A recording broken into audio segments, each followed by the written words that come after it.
Siempre es importante que complementen esto con los textos guías del curso.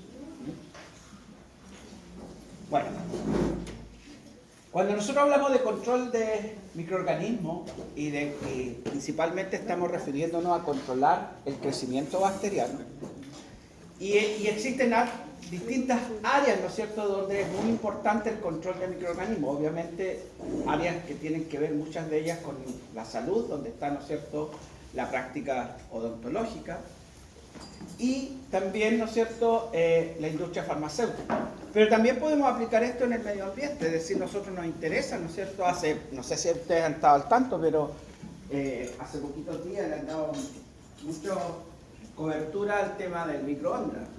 No sé si han escuchado de los microorganismos que hay en el microondas. Obvio, microorganismos hay en todas partes. ¿Ustedes ya empezaron los prácticos? ¿No? Ahí se van a dar cuenta de que hay bacterias en todas partes. O sea, aquí estamos en este ambiente que aparentemente, ¿no es cierto?, inocuo. En el aire, en la superficie, hay bacterias. Entonces, nosotros de repente también necesitamos controlar los microorganismos en el medio ambiente. Ahora, en el caso de ustedes, o como futuros odontólogos, ¿no es cierto?, van a estar expuestos a una gran cantidad de microorganismos, porque van a trabajar en una zona del cuerpo que es la que más, junto al intestino, más microorganismos tiene, ¿ya? Y de una gran diversidad. La gran mayoría de ellos son parte de la microbiota normal. Sin embargo, pueden haber algunos patógenos o algunos componentes de esta microbiota oral pueden transformarse en patógenos oportunistas, ¿ya? Y además hay otro factor importante, es que ustedes van a estar en constante contacto, ¿no es cierto?, con líquidos orgánicos como secreciones, ¿no es cierto?, orales, como sangre, como secreciones respiratorias del paciente, ¿ya? Entonces es muy importante que ustedes se protejan de este, digamos, riesgo, pero también ustedes no vayan a ser vectores de patógenos para el paciente. Entonces ahí es muy importante saber cómo nosotros podemos prevenir, cómo podemos controlar el desarrollo de los microorganismos. Y para eso, desde el punto de vista de los agentes físico-químicos, tenemos varias posibilidades, ¿ya? O sea, podemos controlarlo a través de agentes físicos y podemos controlar a través de agentes químicos. La idea de esta clase es que ustedes puedan, al final del capítulo, puedan saber cómo hacer ese control, ¿ya?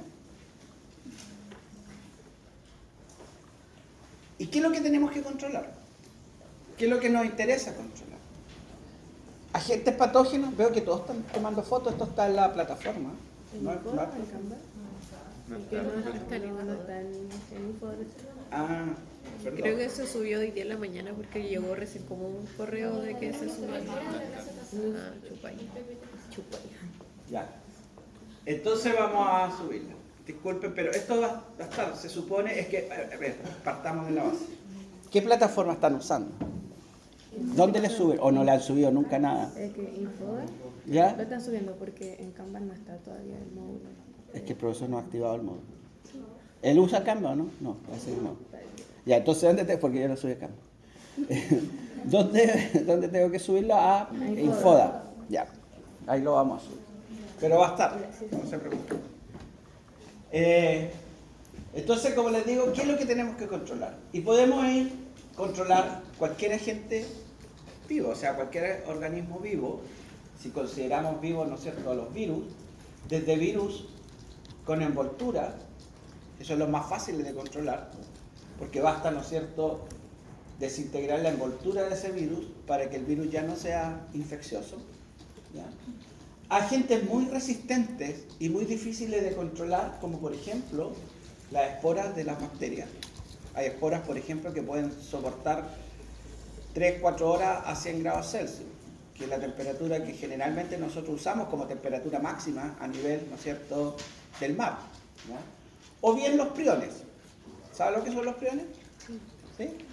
¿No? ¿Quién dijo? ¿Sí? ¿Quién dijo no? ¿Saben o no saben? ¿No? ejemplo, los priones son proteínas, son agentes proteicos. La definición tal, muchos no se consideran microorganismos, no tienen ácidos nucleicos, es una proteína que se transforma y es capaz de alterar la estructura terciaria de otras proteínas. Enfermedades típicas producidas por priones, la enfermedad de Crawford-Jacob o de las vacas locas, ¿cierto? Que es en el fondo una alteración de proteínas a nivel del cerebro que obviamente producen daño neurológico y finalmente terminan con la muerte. Entonces, lo que nosotros, o el sistema que queramos usar o que tengamos que usar, va a depender de cuán resistentes sean los microorganismos que nosotros tenemos. Obviamente, si usamos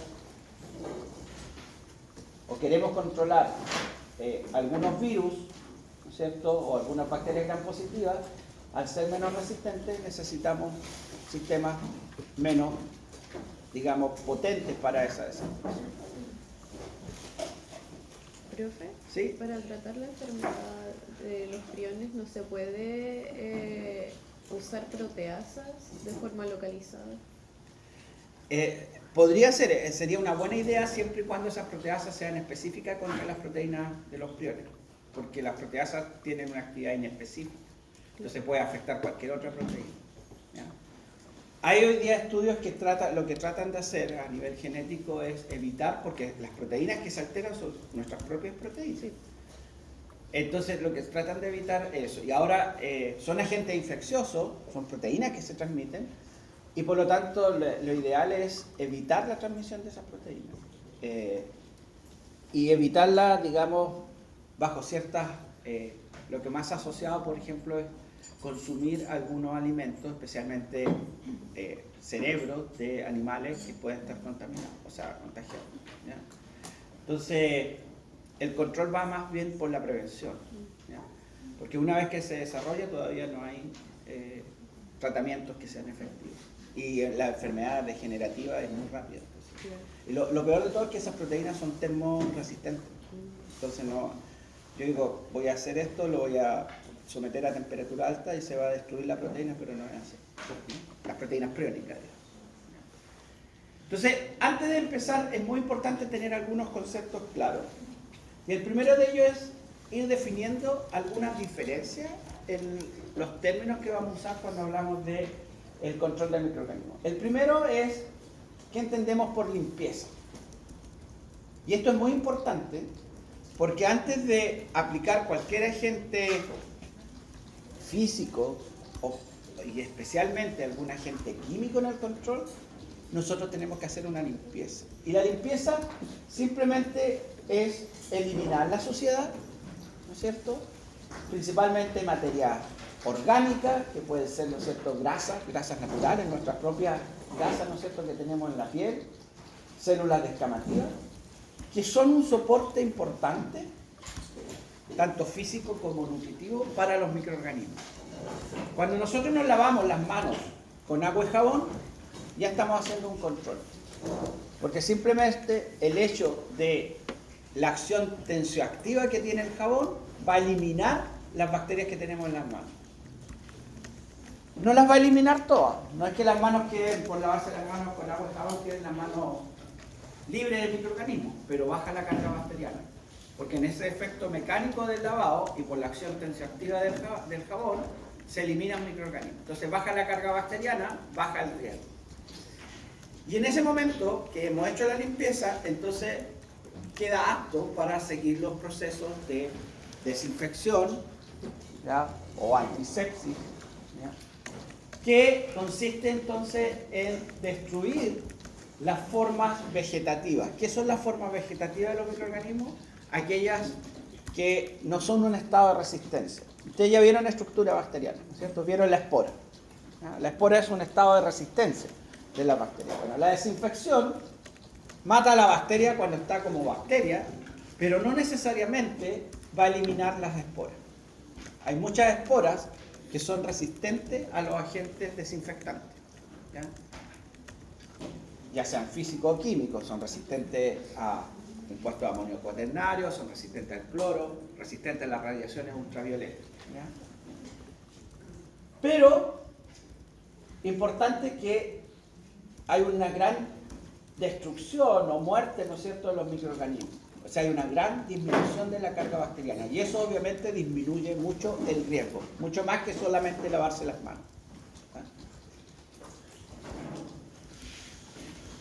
Ahora, si yo quiero tener algo libre de microorganismos, necesito aplicar procesos que además de eliminar las formas vegetativas, ¿ya?, también destruya las esporas.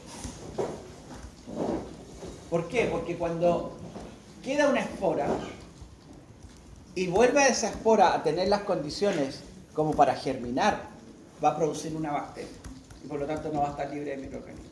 Entonces, nosotros hablamos de esterilización cuando estamos seguros que hemos eliminado toda forma de vida, ya sea vegetativa o estado de resistencia como la espora. Y en estos procesos de esterilización es que usamos, digamos, métodos físicos, métodos químicos, que pueden ser líquidos, ¿no es cierto?, o pueden ser gaseosos. Y eso es lo que vamos a revisar durante estas dos clases.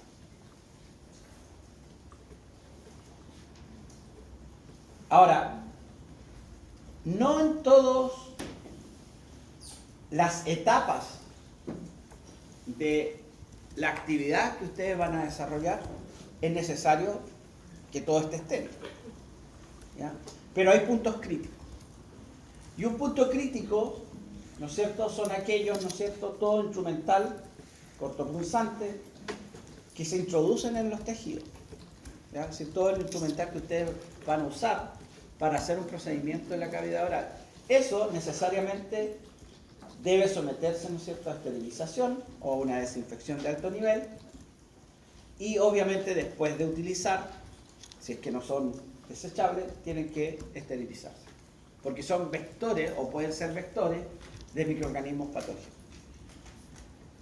Después hay otros dispositivos semicríticos que, si bien es cierto, no se usan directamente en el tejido, pueden estar expuestos, ¿no es cierto?, a líquido orgánico y por lo tanto también es importante esterilizarlos después de ser usados. Y hay algunos otros que no son críticos y que no necesariamente deben ser esterilizados, pero sí deben desinfectarse. ¿Por qué? Porque lo que nos interesa es que baje la carga bacteriana para disminuir el riesgo. Mientras más bacterias existan en un instrumental, más riesgo hay de que sean vectores de patógeno y por lo tanto sean el agente que está introduciendo un patógeno y por lo tanto un proceso infeccioso en ese paciente. Ahora, ¿qué hacen los agentes antimicrobianos? Pueden producir la muerte del microorganismo y eso significa que pierden irreversiblemente, ¿no es cierto?, la capacidad de producirse, si ese microorganismo ya no es capaz de crecer y por lo tanto se considera un agente bactericida o germicida. Pero hay algunos que no tienen esa potencia y solamente producen la inhibición, ¿ya? Es decir, mientras el microorganismo esté en contacto con el agente desinfectante o antiséptico, va a estar inhibido. Es decir, no va a crecer, pero no va a estar muerto. Y por lo tanto, cuando se retire ese agente inhibidor, el microorganismo puede volver a crecer. ¿Ya? Esos son agentes entonces que solo producen inhibición y por lo tanto los llamamos bacteriostáticos. Entonces, recuerden la diferencia entre bactericida y bacteriostático. Muerte, solo inhibición. ¿Hay riesgo aquí? Claro que hay riesgo porque en algún momento esos microorganismos van a quedar libres del compuesto y van a obtener la capacidad de crecer. ¿Cuáles son los métodos de control que podemos usar. Ya les he mencionado varias veces, ¿no es cierto? Agentes físicos, agentes químicos, pero también podemos utilizar métodos o agentes mecánicos. ¿Qué significa esto? Que yo lo que hago es, más que matar o inhibir el crecimiento, retiro los microorganismos de lo que yo quiero esterilizar. Por ejemplo, hay muchas soluciones que se utilizan, ¿no es cierto?, en el área de salud, que yo no las puedo esterilizar porque si las esterilizo, pierden sus propiedades. ¿Ya? Entonces, si no las puedo esterilizar con calor, no le puedo aplicar químicos, ¿qué puedo hacer? Separar los microorganismos de esa solución. Y eso, por ejemplo, uno de los métodos más utilizados es la filtración. Filtros con un diámetro de poro muy pequeño que retienen a los microorganismos. Sin embargo, hay que estar consciente, y lo vamos a ver, ¿no es cierto?, cuando revisemos más detalle la filtración, que una solución que ha sido filtrada, por muy pequeño que sea el poro del filtro, no retiene virus, porque los virus, por definición, son agentes filtrables. Entonces, obviamente que hay que tener conciencia de eso, de que puedo retirar a lo mejor hongos, bacterias, pero no los virus. Entonces, vamos a ir revisando de a poco cuáles son los métodos o agentes físicos para el control de microorganismos. Y existen varios. Aquí yo les he puesto todos los métodos, no los vamos a revisar todos, obviamente, vamos a revisar los más comunes, los que más se usan. Y uno de los métodos más comunes que usamos es el uso de temperatura. Y la temperatura se puede usar tanto elevando la temperatura como disminuyendo. Entonces veamos de inmediato cuáles son las formas de aplicar temperatura. Veamos primero temperaturas elevadas. Cuando nosotros hablamos de temperaturas elevadas, generalmente estamos hablando de temperaturas que están por sobre los 60 grados Celsius. ¿Ya? ¿Cuál es la temperatura más alta que alcanzamos a nivel del mar? O en su casa, por ejemplo, ustedes. 100 grados Celsius, ¿no es cierto? Entonces, si yo quiero alcanzar temperaturas más elevadas, para garantizar que estoy eliminando todos los microorganismos y sobre todo si quiero lograr esterilización, tengo que usar equipamientos que me permitan alcanzar la temperatura. Porque a nivel del mar no puedo alcanzar temperaturas de más de 100 grados Celsius. ¿Por qué creen ustedes eso? ¿Qué ocurre eso? ¿Por qué no puedo alcanzar temperaturas de más de 100 grados Celsius? Por la presión, ¿no es cierto? Por la presión atmosférica. Entonces, ¿qué es lo que tengo que hacer si quiero alcanzar temperaturas mayores? Subir la presión atmosférica. Al subir la presión atmosférica, subo la temperatura de ebullición del agua. ¿Ya? Entonces, un método importante para usar la temperatura es lo que llamamos métodos de control por calor húmedo bajo presión. ¿Qué significa esto? Significa usar el vapor de agua que se produce cuando el agua hierve, pero bajo presión, es decir, aumento la presión. ¿Para qué? Para que la temperatura que se alcanza sea mayor de los 100 grados Celsius. Y uno de los equipos más utilizados para producir esterilización es lo que llamamos autoclave. Ahora, los autoclaves, este es un autoclave, ¿no es cierto?, industrial, es todo un equipamiento, pero también podemos considerar un autoclave, por ejemplo, en la olla a presión. La típica olla a presión que se usa, no muy frecuente, pero se usa en los hogares, ¿no es cierto? Solo que es importante tener un barómetro que mida la presión y tener un termómetro que mida la temperatura. ¿Por qué? Porque para garantizar que lo que yo ponga dentro de este autoclave quede libre de microorganismos y quede estéril, esterilizado, necesito alcanzar 121 grados Celsius y mantener esa temperatura por 15 a 20 minutos. O sea, no es llegar y aplicar una temperatura, por un minuto y está todo libre. No, hay que mantener esa temperatura. Al hervir el agua va a producir el vapor, y el vapor, entonces como calor húmedo, porque va, ¿no es cierto?, humedecido, produce un efecto deleterio en los microorganismos, de naturalización, ¿no es cierto?, de las proteínas, coagulación de proteínas, destrucción de las membranas de las células, y por lo tanto esto produce la muerte de la mayoría de los microorganismos. O sea, de todas las formas de vida, incluso de muchas esporas. ¿Ya? Ahora, una cosa importante es que cuando yo pongo esto dentro del autoclave, ya sea esto industrial o una olla a presión que esté habilitada, ¿no es cierto?, y sepamos que va a alcanzar esas temperaturas, el instrumental que ponga, ustedes usan mucho instrumental, ¿no es cierto?, en su profesión, yo lo puedo envolver. ¿Por qué? Porque ¿qué pasa con el material que pongo dentro del autoclave? Si es calor húmedo. Que no podemos humedecer el metal. Se moja, ¿no es cierto? Porque es humedad. Entonces, no siempre puedo usar el autoclave. Vamos a ver que hay otras posibilidades de usar. Entonces, si yo envuelvo lo que estoy esterilizando, fíjense, los tiempos que necesito van cambiando porque necesito que el calor penetre y lo que alcance esta temperatura sea lo que estoy esterilizando. ¿Ya? Entonces, es 121 grados Celsius, 15 a 20 minutos decimos. ¿Por qué? Porque a 15 es si yo lo pongo directo, pero si tienen envoltura, mientras más envolturas tenga, tengo que aumentar el tiempo para garantizar que este calor va a estar en el instrumental y va a poder eliminar todos los microorganismos.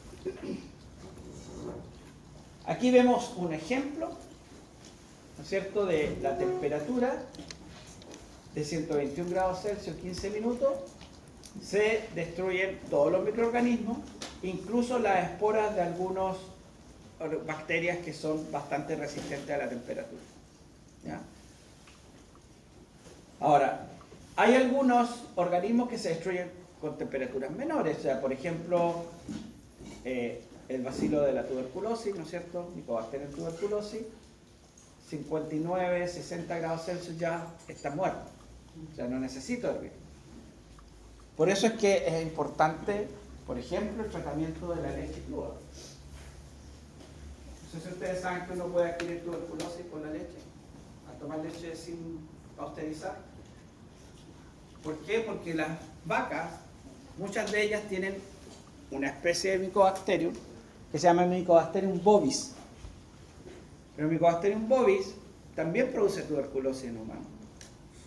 Entonces, el riesgo de tomar leche cruda, como dicen ahí en el campo, al pie de la vaca, es adquirir una tuberculosis. Entonces, por eso un tratamiento relativamente suave, 60 grados Celsius, baja mucho ese riesgo. Y por eso es que la leche se vende pasteurizada.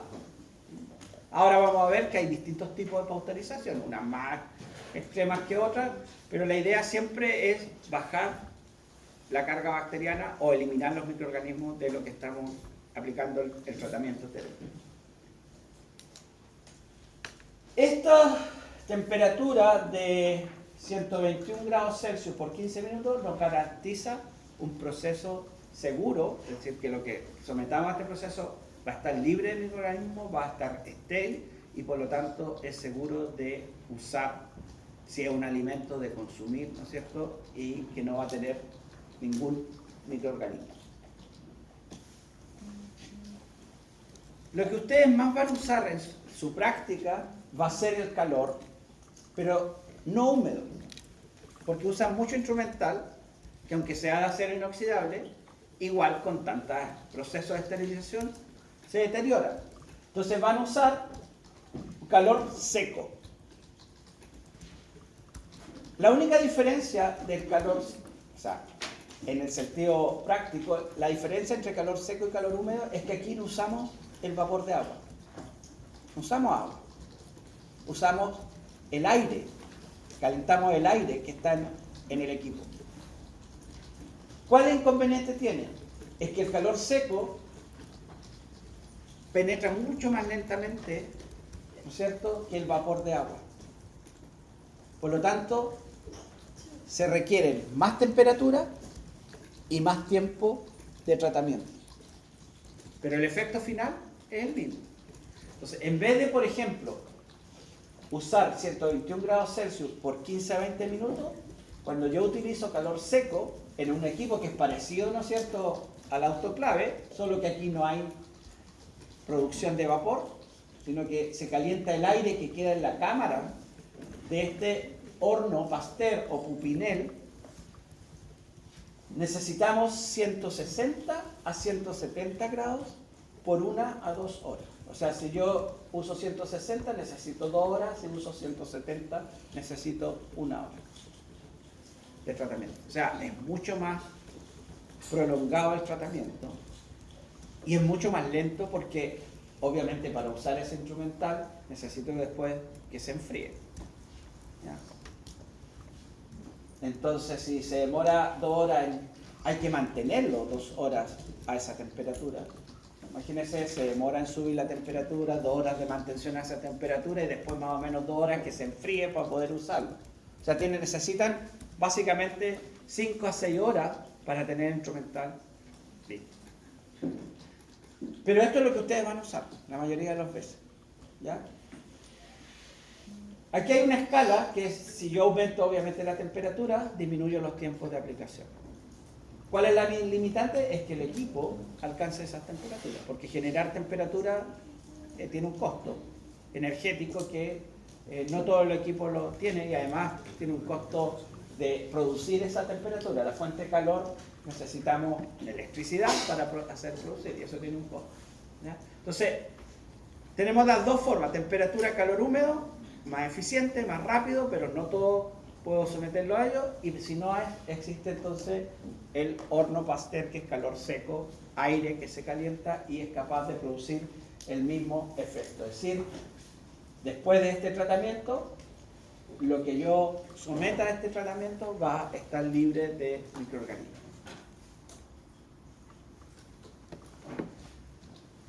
En el laboratorio, como no han tenido todavía laboratorio, necesitamos trabajar en condiciones asépticas. ¿Qué significa eso? Libres de microorganismos. ¿Ya? Pero obviamente sabemos que los microorganismos están en el ambiente. Entonces, ¿cómo vamos a lograr ese ambiente de trabajo libre de microorganismos? Trabajando alrededor del mechero.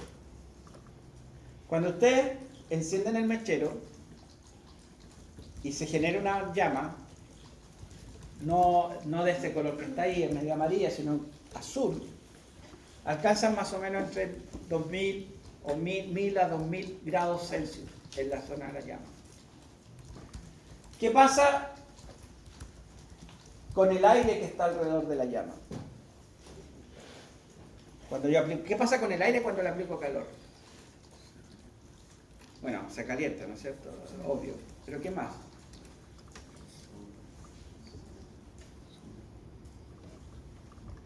Se mueve, ¿no es cierto? Sube.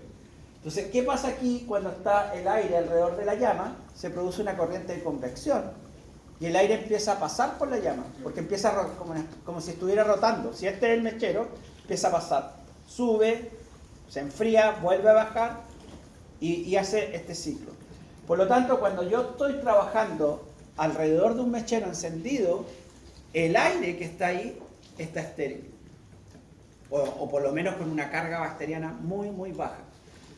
Entonces, cuando ustedes trabajen en el laboratorio, para que no se les contaminen sus cultivos, van a tener que trabajar alrededor de un mechero encendido. Si ustedes trabajan sin mechero, es muy probable que lo que vayan a hacer se les va a contaminar. Porque como les digo, microorganismos, estamos llenos de microorganismos. Lo que pasa es que no nos vemos. ¿Ah? Entonces es muy importante en el laboratorio trabajar alrededor de mechero porque esa es la forma que nosotros vamos, a través de la incineración, vamos a trabajar. Y de hecho van a usar algunos instrumentales que van a tener que esterilizar directamente la llama del mechero, es decir, incinerar para producir la muerte de los microorganismos. Y eso también obviamente genera esterilización.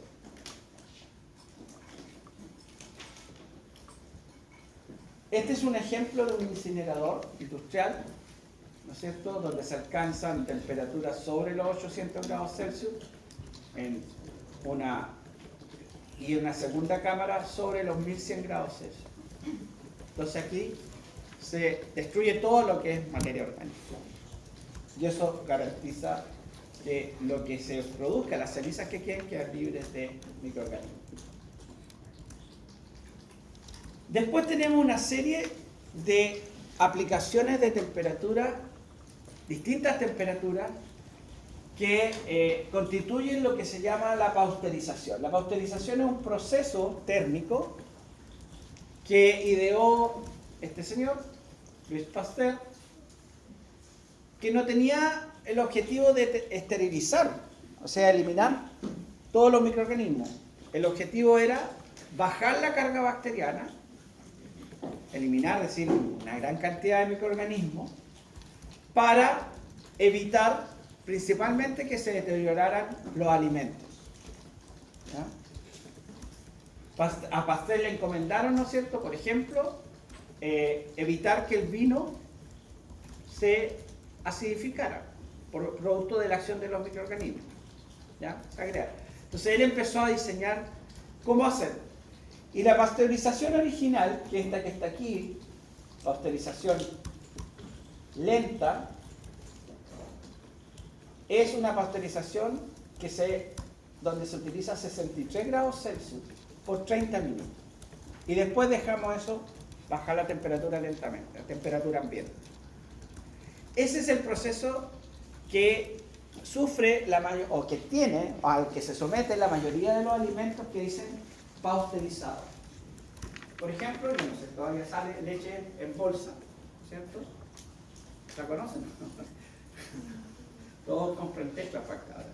Pero hay una leche que viene en bolsa, ¿ya?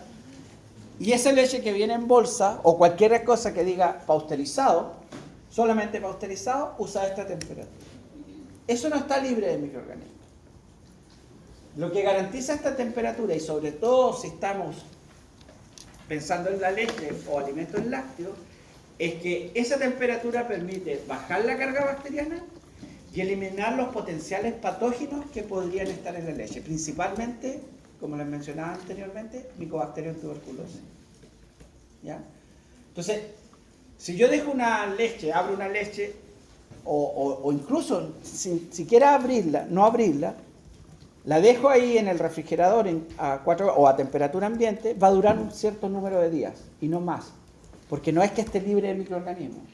Hay microorganismos no patógenos y obviamente esos microorganismos van a crecer. Si la dejo en el refrigerador van a crecer más lentamente, pero van a crecer. Entonces, la pasteurización baja la carga bacteriana, elimina patógenos, pero no está estéril. Después hay dos variaciones de este método, que es la pasteurización instantánea y la ultrapasteurización. Y en el caso de la pasteurización instantánea, subimos la temperatura a 89 grados Celsius, 71, 89, durante 15 segundos. ¿Ya? ¿Cuál es la idea? Bajar aún más la carga bacteriana, porque subió la temperatura, a entre 97 y 99% de la carga bacteriana que hay originalmente. ¿Ya? Esto nos asegura que eliminamos gran cantidad de los potenciales patógenos, ¿no es cierto?, que se puedan transmitir por alimentos, ¿ya? Pero seguimos todavía no pudiendo garantizar que ese alimento está libre de microorganismos. Y va a depender de la carga que tenga original. Porque como elimina el 99%, supongamos el 99%, eso es como bajar dos logaritmos. Si la carga bacteriana es 100.000 bacterias, 10 elevado a 5, ¿no es cierto? Y baja dos logaritmos, ¿cuántas bacterias nos quedan? 10 elevado a 3. O sea, 1000. O sea, 1000 todavía es harto. ¿Ya? Entonces, la pasteurización instantánea es mejor que la pasteurización tradicional o lenta, sí, porque baja y garantiza mejor, pero todavía podemos tener microorganismos. Todavía ese alimento se nos va a deteriorar si lo mantenemos durante mucho tiempo. Si no es un alimento que pueda guardar por mucho tiempo. Ahora, ¿cuál es la gracia de la pasteurización lenta y esta que el tratamiento es por solo 15 segundos? Es que yo no altero las condiciones organolépticas de los alimentos. Es decir, no altero ni las propiedades nutritivas y tampoco altero las condiciones, ¿no es cierto?, el sabor, el olor, etcétera, de ese alimento. Y el último proceso, que llamamos ultrapasteurización o uperización, es un proceso de tratamiento térmico mucho más potente, que aumenta aún más la temperatura, ¿no es cierto?, 130, 150 grados Celsius, pero por 2 segundos. O sea, es un flash, es un golpe de temperatura y después se baja inmediatamente a 4 grados Celsius. Y eso sí garantiza la esterilización. ¿Esto cómo se aplica? Porque ustedes pensan, sí, cuando se esteriliza, por ejemplo, la leche o estos jugos que vienen en los Tetra Pak y le aplican esa temperatura, no es que vayan a tomar un volumen muy grande, o sea, no. Para aplicar por 2 segundos y enfriarlo inmediatamente a 4 grados Celsius tendría que ser un volumen muy pequeñito. O sea, lo que se hace esto es pasar los líquidos por una especie de radiador. Ubica los radiadores como esos que están ahí, esos son muy viejos, pero son láminas muy delgadas. Entonces, los líquidos pasan por esas láminas muy delgadas que se suben a esa temperatura, 135, 137, 150 grados Celsius, y como es una película de líquido, se calienta muy rápido, se alcanza la temperatura que se necesita, pero a su vez también se puede enfriar muy rápido. Entonces el líquido va pasando por esa temperatura e inmediatamente después pasa a una temperatura de 4 grados Celsius. Y pasa a los estanques donde se van a envasar. Y se envasan en estos sistemas de Tetra Pak, ¿no es cierto?, que son sistemas que se envasan al vacío y en condiciones de esterilidad. Por lo tanto, si el envase no tiene ningún daño, lo que está dentro está estéril y tiene una durabilidad mucho mayor. Fíjense ustedes, la leche, los jugos, por lo menos dura un año. ¿Ya? O sea, la leche que viene en los Tetra Pak, que ha sido sometida a estos procesos de ultrapasteurización, pueden ustedes almacenarla durante un año y no van a tener problemas. Siempre y cuando el envase esté indemne, o sea, no tenga ninguna filtración, porque en la medida que tenga alguna filtración, por ahí van a ingresar los microorganismos. La temperatura también la podemos usar en el otro extremo, es decir, bajándola normalmente entre 0, 5 grados Celsius o incluso menos, como es el freezer. Y aquí el objetivo es simplemente, más que matar los microorganismos, porque si bien es cierto, hay algunos microorganismos que se mueren producto de este shock térmico de baja temperatura. Si yo lo tengo a 37 grados Celsius, 35 grados Celsius y lo bajo a 4, 0 grados Celsius o a menos 18, que son los que más o menos la temperatura que están en la parte del freezer de los refrigeradores domésticos, algunos se mueren, ¿ya? Pero el objetivo de bajar la temperatura, más que matar o inhibir los microorganismos, es impedirles que se crezcan o que crezcan muy lento. Ustedes vieron ya fisiología bacteriana, ¿no es cierto? Vieron que las bacterias tienen un óptimo de crecimiento y hay una temperatura óptima de crecimiento. Cuando yo las saco de esa temperatura óptima de crecimiento, crecen más lento. No se mueren, pero crecen más lento. Entonces, si una bacteria, ¿qué temperatura tendrán las bacterias patógenas para nosotros? Óptimo, como óptimo. alrededor de los 37 grados Celsius, ¿no es cierto? Entre 35 y 37 grados Celsius. Entonces, si una bacteria que tiene como temperatura óptima los 37 grados Celsius, yo la pongo a 4 grados Celsius, obviamente va a crecer, no se va a morir probablemente, pero va a crecer muchísimo más lento. ¿Y qué es lo que se alarga entonces ahí? El tiempo de...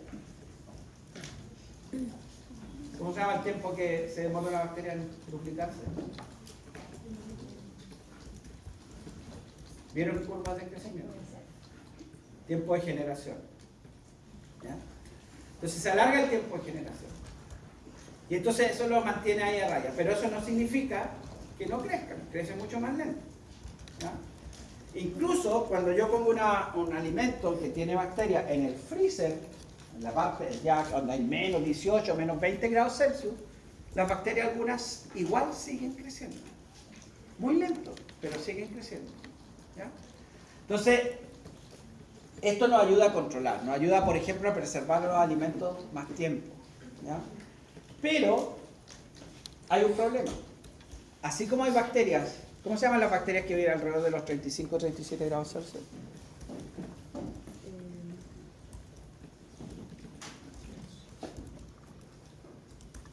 Las que viven a la temperatura óptima de 80 grados Celsius. Termófilas. Termófilas. Las que viven a 35. Mesófilas. Y hay, por lo tanto, también bacterias que son psicrófilas, cuya temperatura óptima de crecimiento es de 10 grados Celsius hacia abajo. Por lo tanto, si yo pongo una bacteria psicrófila dentro del refrigerador, va a estar en su salsa, ¿no es cierto? Va a estar ahí como si la estuviéramos en un spa. ¿Ya? Va a crecer muy bien. Entonces, ¿qué hay que tener cuidado acá? Es que los alimentos que yo pongo en el refrigerador tienen también un tiempo de duración. Porque la mayoría de las bacterias que habitan este refrigerador, si ustedes toman una muestra, van a ver bacterias, van a ser microorganismos psicrófilos. De ahí la importancia de que el refrigerador, el microondas, todo lo que usamos en la cocina, se tiene que hacer limpieza y se tiene que hacer un proceso de desinfección cada cierto tiempo. Porque están llenos de microorganismos. Sobre todo porque estoy poniendo, sobre todo si pongo alimentos que no han sido procesados, alimentos crudos, estoy introduciendo microorganismos. Y lo otro importante que tienen que tener claro, que muchas veces se olvida, es que la temperatura dentro del refrigerador tiene una distribución en gradiente. No es homogénea. Es decir, la temperatura que está aquí abajo, donde están las verduras, ¿ya? No es la misma temperatura que está acá arriba.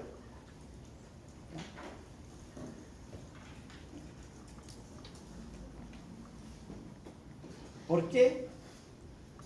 Porque necesitamos guardar alimentos que tienen distintos requerimientos de preservación.